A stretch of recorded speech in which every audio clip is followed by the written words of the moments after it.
Perkenalkan, nama saya Monica, saya dari akuntansi B 2019. Kali ini saya akan membahas proyek 4, yaitu mengenai formulir survei web atau HTML siswa.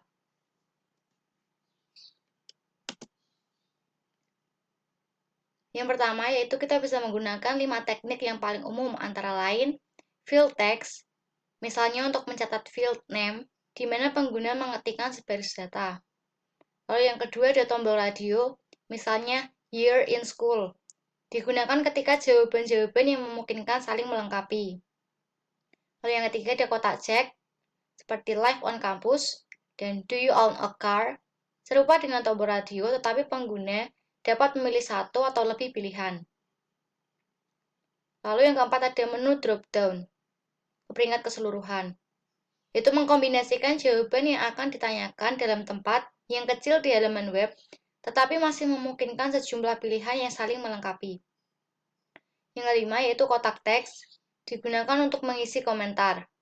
Teknik ini memungkinkan pengguna untuk memasukkan beberapa baris data dalam satu input.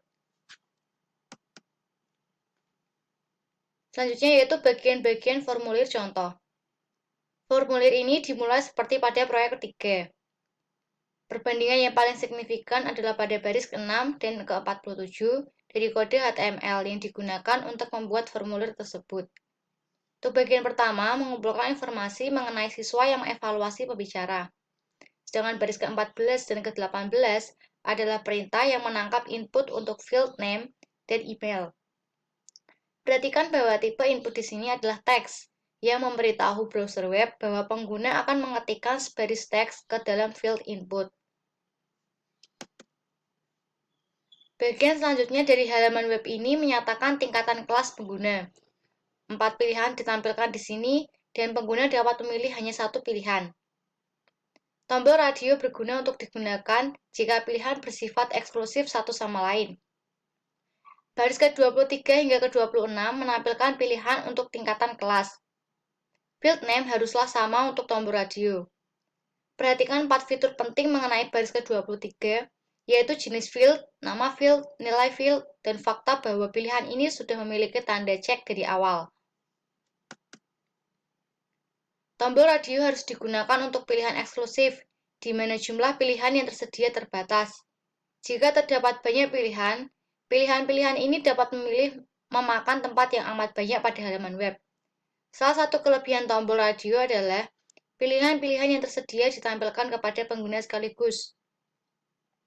Baris ke-29 dan 30 membuat kotak cek. Terdapat perintah awal dan akhir untuk pilihan pada baris 33 dan 38.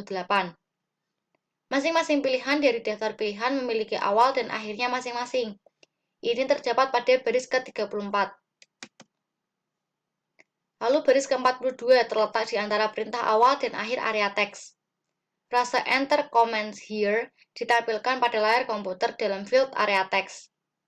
Jika baris ke-42 dihilangkan, maka tidak akan terdapat teks awalan pada area teks. Perintah Submit ditampilkan pada baris ke-45. Nilai yang ditampilkan pada tombol yang dihasilkan oleh perintah ini adalah Submit Response. Perintah Reset pada baris ke-46 menampilkan frase Reset from value to their default pada tombol. Mengklik tombol ini akan mereset ulang semua pilihan kepada isian awal. Ini serupa dengan ketika seorang pengguna menghapus semua respon dari sebuah formulir kertas. Selanjutnya yaitu menyimpan contoh. Kita bisa dengan cara pilih file, lalu save as type, masukkan nama file seperti speaker.htm, tapi tanpa tanda kutip. Selanjutnya file yang dipilih yaitu all files. Selanjutnya yaitu melihat halaman web.